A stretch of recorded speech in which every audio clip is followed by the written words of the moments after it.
Seconde épître de Paul aux Thessaloniciens. Chapitre 1.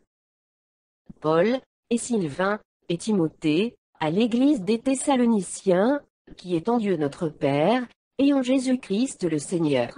Que la grâce et la paix vous soient données de la part de Dieu notre Père, et du Seigneur Jésus-Christ.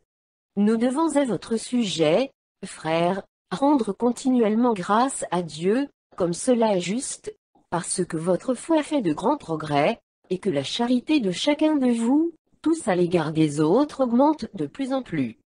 Aussi nous glorifions-nous de vous, dans les églises de Dieu, à cause de votre persévérance et de votre foi, au milieu de toutes vos persécutions et des tribulations, que vous avez à supporter. C'est une preuve du juste jugement de Dieu, pour que vous soyez jugés dignes du royaume de Dieu, pour lequel vous souffrez.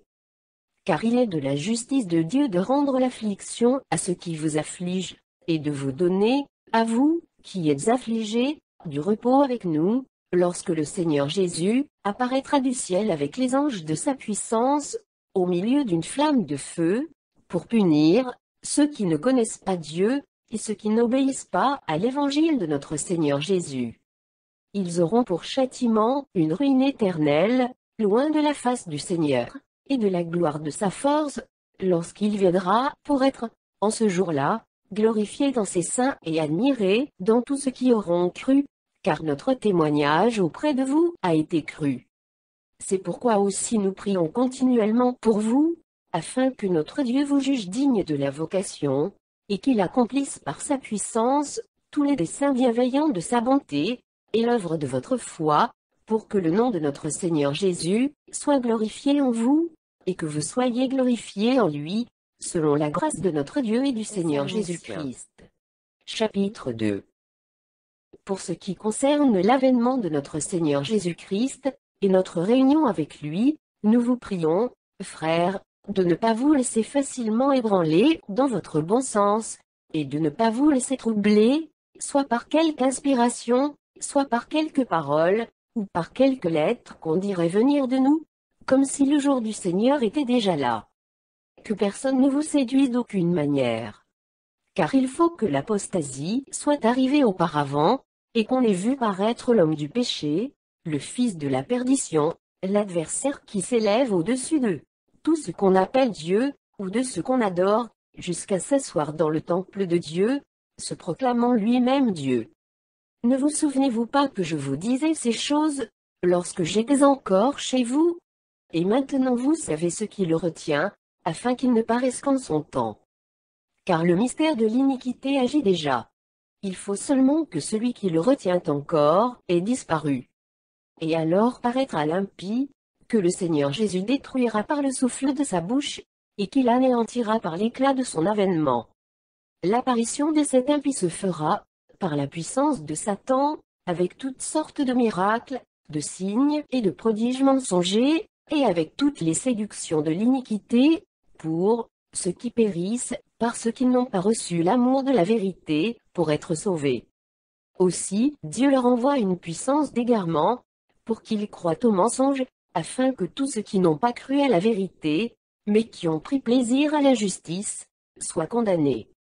Pour nous, frères bien-aimés du Seigneur, nous devons à votre sujet, rendre continuellement grâce à Dieu, parce que Dieu vous a choisi dès le commencement pour le salut, par la sanctification de l'Esprit, et par la foi en la vérité.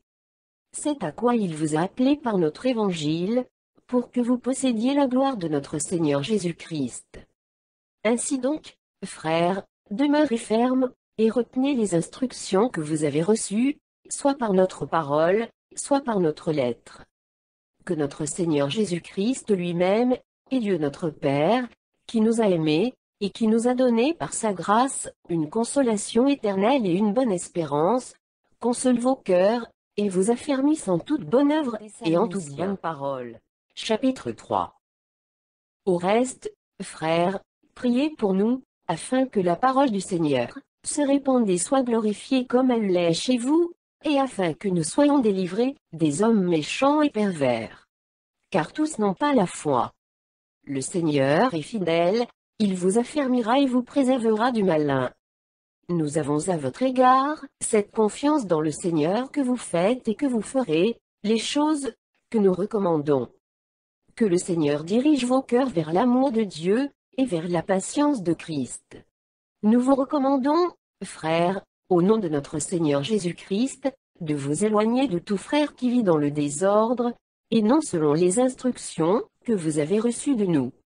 Vous savez vous-même comment il faut nous imiter, car nous n'avons pas vécu parmi vous dans le désordre.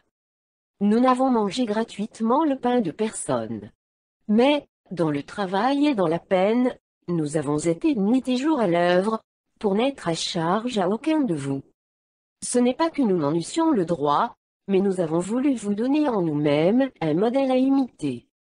Car, lorsque nous étions chez vous, nous vous disions expressément, si quelqu'un ne veut pas travailler, qu'il ne mange pas non plus. Nous apprenons, cependant, qu'il y en a parmi vous quelques-uns qui vivent dans le désordre, qui ne travaillent pas, mais qui s'occupent de futilité.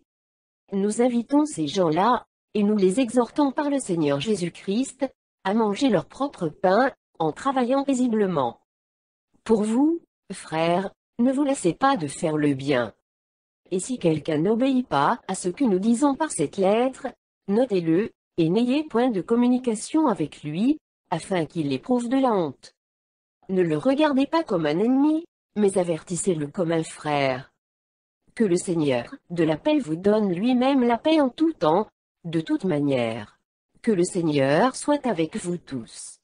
Je vous salue, moi Paul, de ma propre main. C'est là ma signature dans toutes mes lettres. C'est ainsi que j'écris. Que la grâce de notre Seigneur Jésus-Christ soit avec vous tous.